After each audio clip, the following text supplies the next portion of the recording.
someone said something really mean and it really hurt me.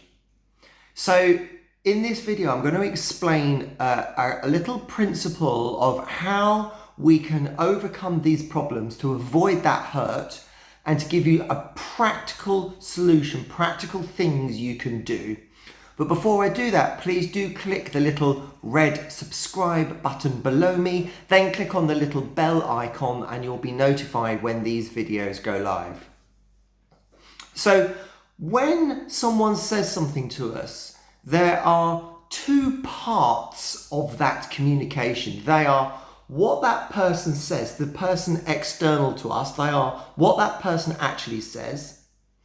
And then there is us internally, and there's that little filter that goes on in our heads of our memories and our beliefs and all of the things that we think should be said, shouldn't be said, things that have happened to us. And when someone says something, anything at all, when everything is communicated to us, we run everything through all of those filters in our brain.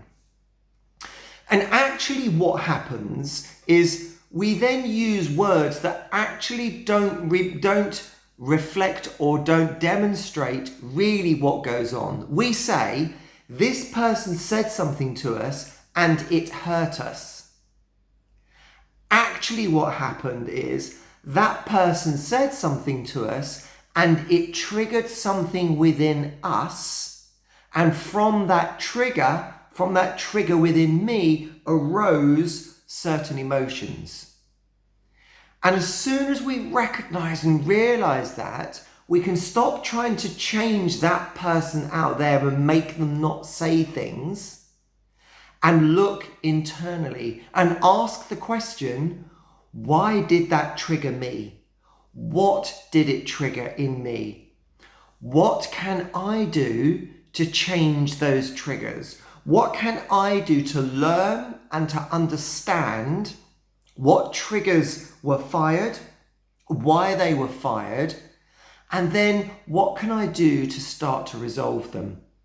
And it can be quite a painful process because it means we turn everything introspectively. But as soon as we do that, as soon as we turn things in on ourselves, that is where healing happens. If we are relying on other people to stop saying mean things, we are never going to resolve the issue within ourselves.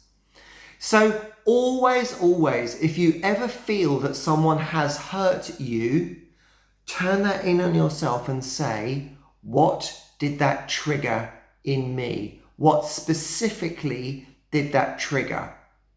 And then take that question and then go to a therapist, to a counsellor, or someone else, a friend that you can talk to and say, okay, this was triggered in me. Can we talk about it? Can we discuss it? And the act of discussing it and verbalizing it, I promise, will really, really help.